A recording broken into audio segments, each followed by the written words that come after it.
On the Eve of St.Agnes by John Keats. It is a long narrative poem and the analysis is done by Dr. Vinamrata. Today we are going to deal with a very important topic, that is On the Eve of St. Agnes, written by Sir John Keats. So basically there are four aspects on which we are going to talk today. One of it is being what is the age and about the unique features of the author. Because see, whenever we are taking any topic, we are dealing with any topic, the most important thing is who is the author of that poetry. And the basic trends of the age in which the author is writing is also reflected in the poem. So these are the two components that we'll be talking about, the age and the author. What are the unique features of Keats? What are the unique features of romanticism? Because basically Keats was writing in the romantic age, so we will talk about romanticism, we will talk about the style of Keats and how they both have influenced this poetry. Second thing is the title and the theme, because both of them go hand in hand. Why the title is relevant to the poem and how it is connected with the theme of the poetry. So these are the two components which will go hand in hand, and that will be our second point. Our third point will be very important, the technique of the poetry. Because see, whenever you're writing any poetry, any style of poetry, you're writing or reading, whatever. So whenever you are dealing with any poem, there are some structures, there are some techniques which has been followed while making the poem. The stanza pattern, the meter in which it has been written, the rhyme scheme which has been used. So there are several things. So that is also that we'll be talking about today. Plus, the fourth and most important component is that we'll be talking about the summary of the poem. The images used, the symbols used, it will be detailed summary, because we'll try to cover up most of the lines of the poem so that it is clear and there is no confusion at all left, and we'll be dealing it with quite detail so that every aspect is made clear. What was the summary of the poem, what is the general theme of the poem, what was the age in which the author was writing, what is the technique. So these are the basic four components of which we are going to talk today. So let's begin. First point is age and the author. So the age in which Keats is writing is the Romantic era. The Romantic era started with the publication of lyrical ballads. It was a joint book, joint venture by Wordsworth, William Wordsworth and S.T. Coleridge. So 1798 marks the beginning of Romanticism by the publication of lyrical ballads. Now, Romanticism word actually has nothing to do with the word romance, as we know. Romanticism is something which is talking about nature, which is talking about common people, because till now the themes were of royal legacy, talking about knights and kings and queens. Now the theme shifts to common men, common people, theme shifts to talking about nature, and then they are breaking free from stereotypes of the poetry writing.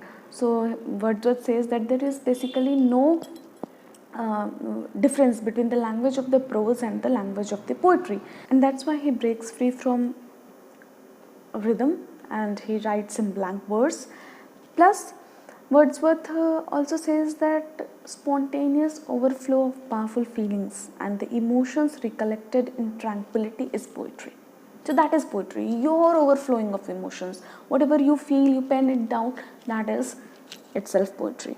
Now the romantics can be divided into two parts, the elder romantics and the younger romantics. So Keats belongs to the younger romantics, because the elder romantics are Wordsworth and Coleridge, and the younger romantics are poets like Shelley and Keats. So Keats was very young and he died also very young, only at the age of 25 years of age. So what was his idea of poetry and what was and how he was writing his poems? So let's take a look into Keats' style. So you can see here, this is the image of John Keats, 1795 to 1821. And you can see the beautiful image which the portrait of John Keats we have in front of us. And he died very young, only at the age of 25 years of age. So you see, he was himself strikingly beautiful, and he believed in everything to be beautiful, because he was one of the romantics, one of the younger romantics. So the aspect of nature can be seen in his poems, the images can be seen in his poems, sensuousness can be seen in in his poems, beauty can be seen in his poems, and Hellenism can be seen in his poems. Beauty, why? Because truth is beauty and beauty is truth, or beauty lies in the eyes of beholder. All these quotations are given by Keats. He was the forebearers of beauty, and then sensuousness was there in his works, because whenever you will read any poem by Keats, you can feel that they are talking to your senses. All the five senses can be felt. You can have those images in front of your eyes whenever Keats is describing anything. So the images are very vivid, it is sensuous, and it is Hellenic. Hellenic, why? Because anything which has got Greek influence is called Hellenic. So he has got a lot of Greek influence in his poems. That's why his works are Hellenic. And actually, Keats was born in London, and first he started with his medical profession, and he started with as an apprentice to a surgeon. But later on, he chose to become a poet. And when he started writing, he was severely criticized by Blackwood's magazine and the Quarterly Review. And because of these criticisms, he took it to its heart, and that affected his health to some degree, obviously. And he shifted to Rome because doctor asked him to be in a warmer place, and there itself in Rome, only at the age of 25, he died. But whatever time he got, in that time only he made himself such a great fame that today we are reading Keats as one of the younger romantics, and the poem today, St.Agnes, that we are going to read is one of the finest narrative poems written by Keats. So let's begin with the poetry. So after dealing with the age and the author, now we move on to the title and theme of the poetry. You see, on the eve of St. Agnes, so first we have to understand what are the meaning of these two words, eve and St. Agnes. Eve is the evening before. Before what? Before St. Agnes's Day. St. Agnes's Day is celebrated on 21st of January. St. Agnes was a lady martyr, a saint, and she was a staunch believer of Jesus Christ. So because of her, that day is celebrated as 21st of January is celebrated as Agnes's Day. And on that day, it is a ritual that if young ladies, they keep a fast, they would get their beloveds. So this is basically the story where the lady is keeping a fast on the day before of Agnes's Day, so that she could get the desired husband she is looking for, or she could finally meet her lover. Now this is the title, and like I said, we are also talking about the theme. Why? Because this title itself reveals the theme of the poem, because the whole central theme of the poem revolves around two lovers who seek the blessings of Saint Agnes's. That's why the title and the theme are somewhat or the other alternative to one another, or somewhere or the other reciprocating one another. So that is basically about the title and the theme of the poetry. Now we move on to the third feature, that is the technique of the poem. So moving on to the technique of the poetry. The poetry is written in 42 Spenserian stanza. Now, as we have told that it is a long narrative poem, so with this we can very well certify it that it has got 42 stanzas. So if there are 42 stanzas, obviously it is a very long poem, and those stanzas are particularly written in Spenserian form. So first we have to understand what Spenserian stanza is, or what do we mean by Spenserian stanza. As far as it is clear that there are 42 stanzas and each stanza is in Spenserian form. Now we move on to the understanding of Spenserian stanza. So a Spenserian stanza is any stanza which has got 9 lines. So it has got 9 lines, every stanza has got 9 lines, and first 8 lines are written in iambic pentameter, but the last line is an Alexandrine. So what is an Alexandrine? Alexandrine is iambic hexameter. So in the first 8 lines there will be pentameter followed, means 10 syllables will be there, but the last line we have hexameter, so there will be 2 12 syllables altogether. So this is the basic pattern of the stanza, and the rhyme scheme in every stanza which is being followed is A B B C B C and C.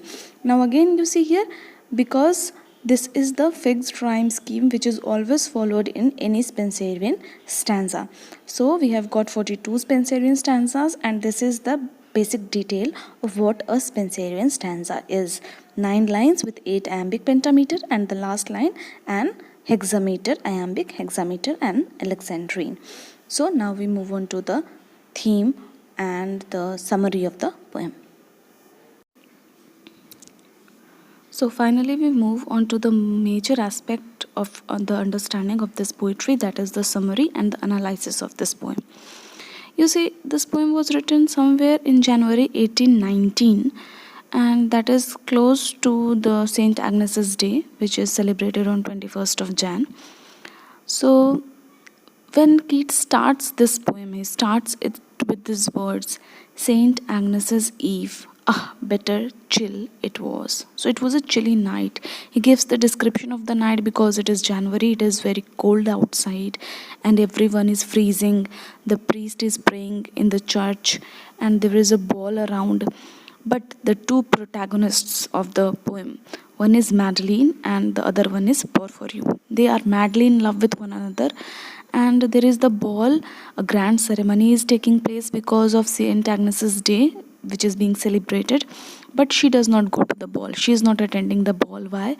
Because she has kept a fast in the name of Porphyrio, and she is in her room, whereas Porphyrio comes to visit her. Although there is a family feud between the two, and just like in Romeo and Juliet, their families are not in good terms with one another, and it is very risky for Porphyrio to come in and meet Madeline.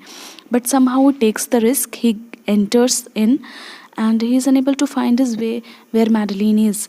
So what happens is that he comes in contact with a maid servant there whose name is Angela, and Angela is an old lady, and she is the lady in waiting of Madeline, and she knows Porphyrio. So she says that, why have you come here? Because it is very dangerous for you to be here. If anybody sees you, you will be killed. But Porphyrio is not going to wait anymore. He says that he wants to meet Madeline somehow or the other. And because Madeline has kept the fast, she is not in the ball, she is in her room. So Porphyrio goes there. He sees Madeline praying there and finally going for the sleep, because it is the ritual that when you sleep and you have the dream of your beloved in the dream, then your fast will be fulfilled. So she's ready for her sleep, and when she sleeps, she has a faint dream thinking of Porphyrio and feeling that Porphyrio is around him, and she is quite true, because Porphyrio is already there. With the help of Angela, he is hidden in the closet, and suddenly he comes out and meets Madeline, and they both are overwhelmed, and somehow by the God's grace, and everyone falls asleep as if something magical has happened, and nobody notices them, and they too elope. By the rising of the sun, they both are gone, and there is no way to find them, and somewhere or the other, it is the final note which ends up that they lived happily ever after in some other world where no one is going to disturb them, where they are finally together, and they have this eternal meeting, and that is the final end. That is the happy ending of the poem, and in this way we can say that this was a summary, or this was the whole analysis of the poetry. So that is it. If you have liked the video, or if you have been benefited by the video, then please like, share, comment and subscribe.